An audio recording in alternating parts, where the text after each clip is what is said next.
Então vamos lá, continuando. Como a energia era proporcional à área dos circuitos, isso foi uma coisa muito legal durante a miniaturização melhora dos processadores devido à miniaturização dos dispositivos. Quais dispositivos? Os transistores. Então se a gente pega lá no Intel 8008, o tamanho do transistor, do canal de transistor, era de 10 micra, tá? Era bem grande. Lá no 8088 já era de 3 micra, tá?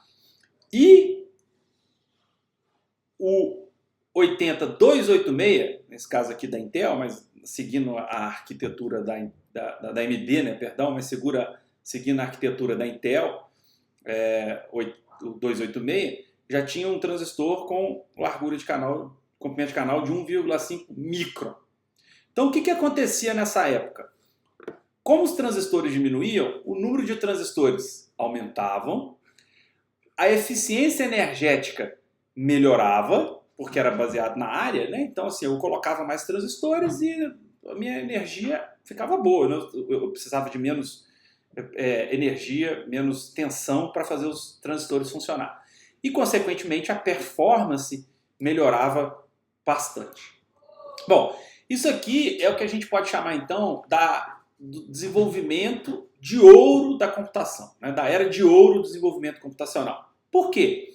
Porque os dispositivos, por natureza, de uma geração para outra, ficavam menores, melhoravam. Isso fazia com que a implementação melhorasse, por natureza. A arquitetura ficava melhor também.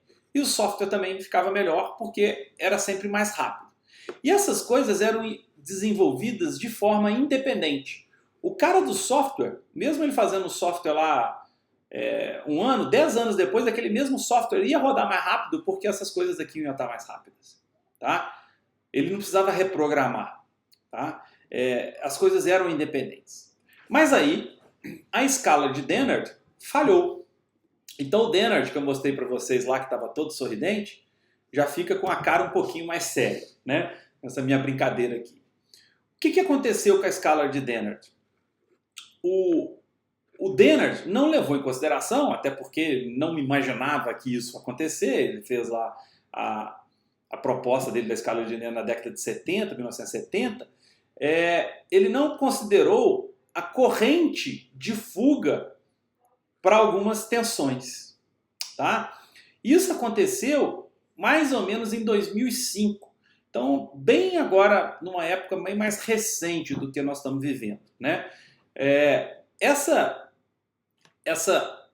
Esse vazamento de corrente devido às tensões de subthreshold aumentou muito e fez com que a tensão para o transistor funcionar não pudesse mais diminuir, mesmo eu diminuindo o transistor. Tá? Isso então foi um grande problema, porque apesar dos transistores, né, através das suas gerações, continuarem diminuindo, os processadores continuarem diminuindo o tamanho dos transistores ao longo das gerações, o número de transistor consequentemente aumentando, a performance melhorando, mas a eficiência energética não melhora, ela piora, tá? E eu tenho que tomar cuidado com ela. E na verdade, o que vai acontecer é que para eu melhorar a performance, ou para melhorar o desempenho, eu tive que mexer, mudar, alterar drasticamente a arquitetura do computador, a organização do computador, tá?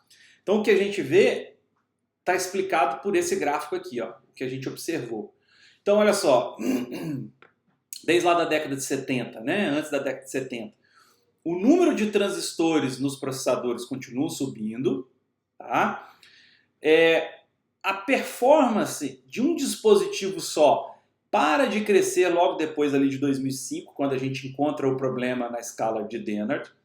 Isso ocorre porque a frequência dos transistores, dos processadores não puderam mais aumentar, porque a tensão, né, a energia necessária também fica limitada porque ela depende da frequência. Então eu tenho que limitar a frequência para não aumentar mais. Isso principalmente porque eu estou usando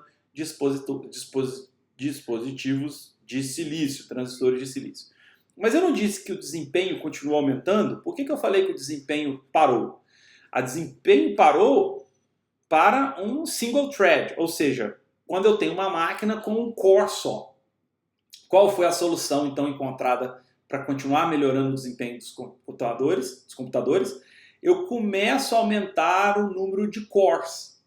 Ou seja, ao invés de eu ter uma CPU apenas dentro do processador, eu passo a ter 2 CPUs, 4 CPUs, 6 CPUs, 8 CPUs e assim por diante. Se a gente olhar na imagem anterior que eu mostrei para vocês, essa já é a diferença. Esse primeiro processador que eu mostrei aqui já era o Core 2 Duo da Intel, que tinha 2 processadores. E depois o Core i3, depois i7 e assim por diante, que foi melhorando o desempenho. Não o desempenho individual de um core, mas o desempenho global do processador graças ao uso de vários cores. E por que eu posso colocar vários cores lá? Vários núcleos? Porque os meus transistores continuam ainda diminuindo.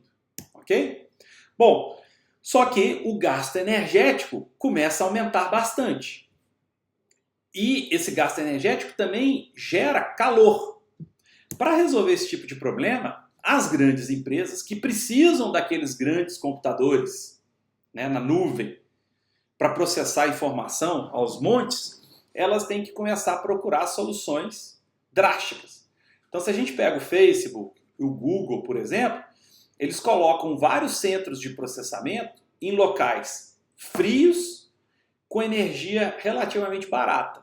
Por que frio? Para usar o próprio ambiente do local para refrigeração dos seus processadores, do seu sistema.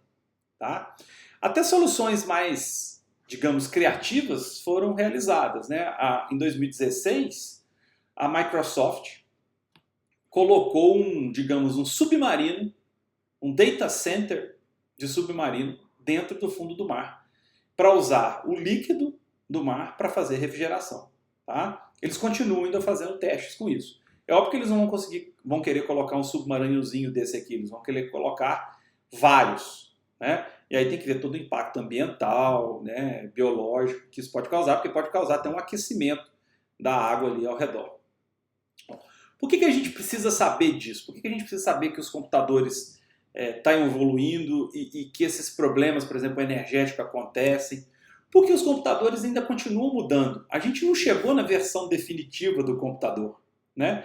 Eu gosto de dizer, né, quem trabalhava com computador há 20 anos atrás, 30 anos atrás, tinha que chegar na mesa do escritório, igual estou fazendo aqui agora, sentar, ligar o computador, pegar o teclado e trabalhar.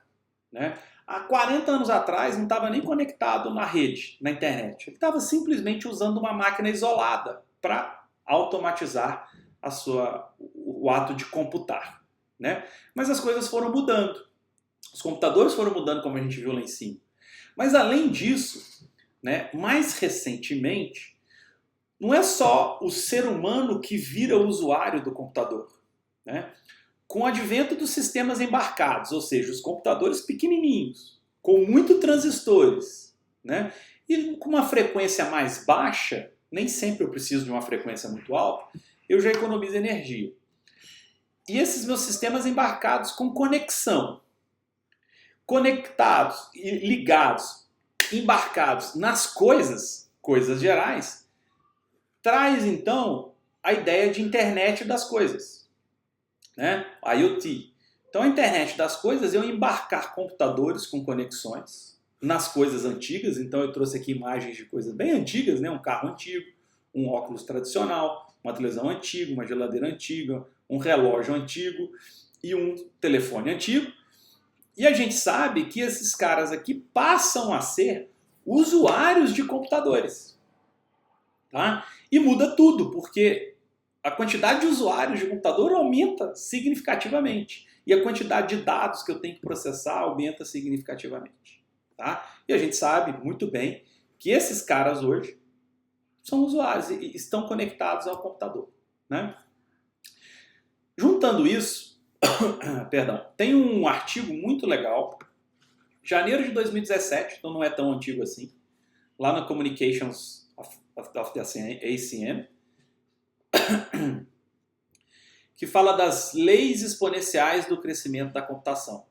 E que a lei de Moore é apenas um pequeno componente desse crescimento exponencial, né? Ou seja, o fato de eu crescer exponencialmente o número de transistores é apenas um dos fatos. Porque, na verdade, eu tenho um crescimento exponencial do chip, do sistema e da comunidade, né? Da comunidade, primeiro porque não é todo mundo ainda que usa computador, né? E a gente sabe que o número de usuários de computador vem crescendo ao longo dos anos. Mas mais do que isso, não é só o ser humano agora que usa computador, né? As máquinas usam computador. E aí vem toda a questão do Big Data, né? Aumento de quantidade de dados, tratamento de dados e assim por diante. É um artigo muito legal que eu sugiro que vocês leiam. Bom, e aí, gente, vem uma nova era do desenvolvimento computacional, que aquilo que eu falava do dispositivo, da implementação, da arquitetura e do software, que atrás, lá não chamei da época de ouro, vinha de uma forma desconectada, hoje não é bem assim. Esse desenvolvimento é junto. Então, se eu quero fazer um software com uma aplicação eficiente, eu preciso pensar de uma certa forma, obviamente não é toda a pessoa que vai pensar nisso, mas principalmente os grandes players, eles vão pensar até no dispositivo. Qual dispositivo, qual implementação, qual arquitetura eu vou usar para fazer com que esse software funcione de maneira adequada. Tem alguns exemplos aqui do lado direito, mas eu vou deixar mais claramente com esse exemplo aqui do aprendizado de máquina. A gente sabe que o aprendizado de máquina teve um boom muito grande nos últimos anos, né? E a gente tem uma quantidade de aplicações de aprendizado de máquina muito grande. Bom, eu usei aprendizado de máquina lá no meu doutorado, há muito tempo atrás. E a gente usava CPUs, né? Até porque eu não tinha problemas muito complexos. Na verdade, eu tinha problemas muito complexos, mas eu não conseguia resolvê-los. Então, eu tratava aqueles que era possível de resolver. Então, na verdade, o aprendizado de máquina, como todas as aplicações de computador, começou usando processadores convencionais, certo? Depois, os usuários falaram, inclusive, eu cheguei a trabalhar com isso, as pessoas chegaram a falar o seguinte, olha, não, peraí, em vez de eu usar CPU, eu vou usar a GPU, né, a unidade de processamento gráfico, porque ela tem um desempenho muito maior para as coisas que eu quero, porque eu quero trabalhar com matrizes. E essa arquitetura, ela foi feita para trabalhar com isso. Primeiramente para tratar vídeos, posteriormente para tratar processamento geral. Tá? Não qualquer coisa, mas aquilo que é bom tratar com matriz. Tá? E as pessoas começaram a utilizar então as GPUs. Mais recentemente, o pessoal falou o seguinte, não, mas peraí, não é bem assim. Eu tenho um hardware, que é a FPGA, que eu posso configurá-la, ou seja, eu posso implementar o processador que eu quiser, ou o sistema de processamento que eu quiser, nesse hardware, porque ele é reconfigurável. Se eu fizer isso, então, eu posso fazer o meu sistema de aprendizado de máquina muito mais rápido e eu resolver problemas que antes eu não conseguia resolver. Certo? Certo. E as pessoas, então, começaram a usar grids, clusters de FPGAs para resolver problemas. Tá? Mas aí, alguns engenheiros e cientistas muito sagazes falaram o seguinte, não, mas peraí, esse hardware, apesar de eu ser reconfigurável, ele já tem uma estrutura física pronta, tá? E que não necessariamente é a melhor para o que eu quero fazer. E se eu já faço o hardware para aquilo que eu quero fazer de aplicação, em vez de eu voltar lá atrás e usar um hardware de propósito geral que qualquer pessoa pode comprar e fazer qualquer coisa, eu faço um hardware específico para aquilo que eu quero. E aí vem os ASICs. E aí a gente tem, por exemplo, os TPUs, né, os Tensor Processing Units, desenvolvidos, por exemplo, pelo Google, para fazer os seus próprios processamentos de redes de aprendizado de máquina. Né? E aí ele cria um cluster disso e faz com que a coisa exploda em capacidade. Tá? Então este é um exemplo clássico, se a gente voltar lá no início da nossa aula, de que a aplicação e a física, de certa forma, apesar delas terem um gap grande, para eu fazer a coisa na fronteira, né, na crista da onda, eu tenho que pensar no conjunto como um todo, naqueles níveis de abstração como um todo. Ok? Bom, Mas onde que está o meu bottleneck? Né? Eu vou poder evoluir para sempre? Eu vou poder sempre melhorar as coisas? Bom, vamos ver. O que a gente viu é que o que a gente usa são os transistores de silício, certo? E os transistores de silício vêm evoluindo ao longo dos anos, né? Então eu tinha ali os transistores planares, que eu tinha até poucos anos atrás, que tinha ali de 65 nanômetros. Eu continuo usando, né, obviamente, né? Tem várias aplicações que eu continuo usando esses transistores. Então eu tinha ali 65 nanômetros, 45 nanômetros, 32 nanômetros, 22 nanômetros. Aqui no 22 nanômetros já há uma quebra de paradigma e o transistor que era planar deixa de ser planar e passa a ser um negócio mais tridimensional, que é o chamado Tree-Gate. Tá?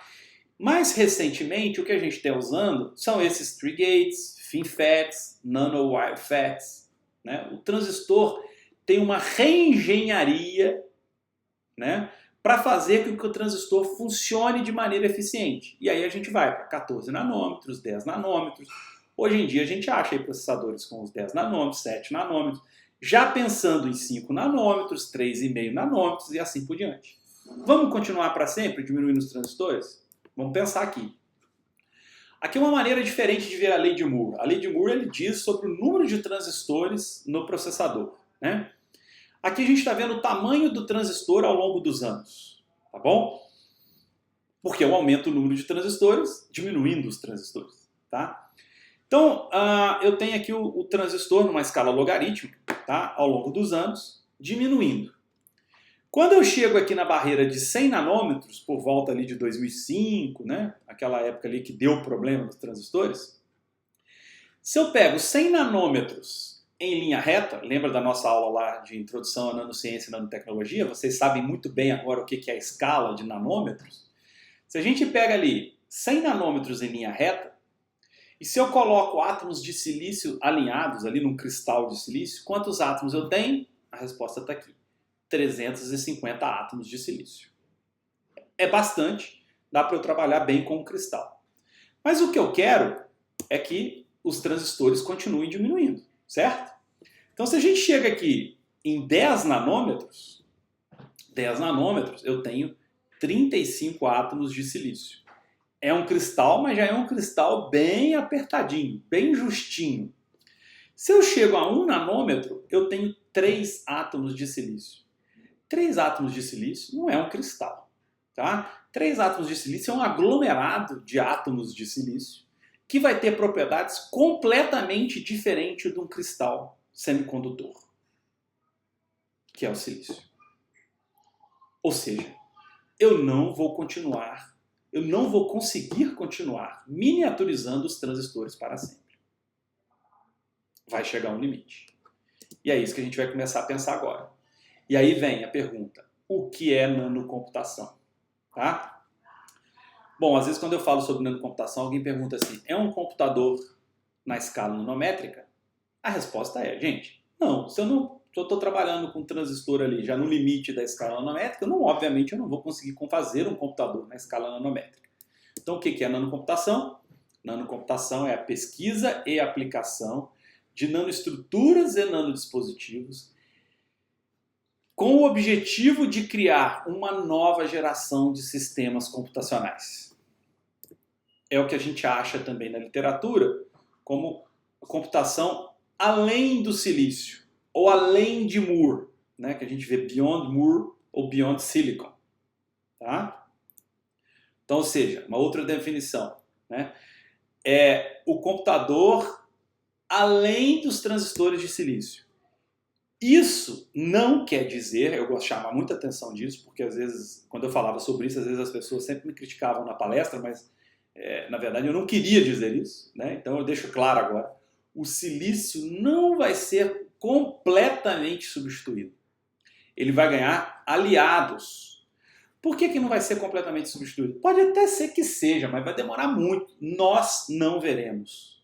Nossa geração e talvez as próximas ainda vão trabalhar muito e maciçamente com silício. Tá? Por que não vai ser substituído? Porque o silício é uma tecnologia fantástica, madura. Eu consigo fazer coisas incríveis que funcionam bem, sem estragar.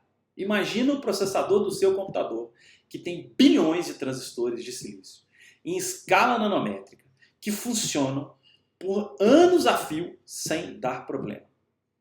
Graças a toda a engenharia e ciência que tem por trás. Tá? Ok, a gente sabe que sem a ciência, sem a engenharia, nada disso teria. Tá? Então o que a gente vai ter é computadores híbridos, que vai usar silícios e outros materiais para tirar o melhor de cada um para a gente ter um ganho de eficiência. Ok?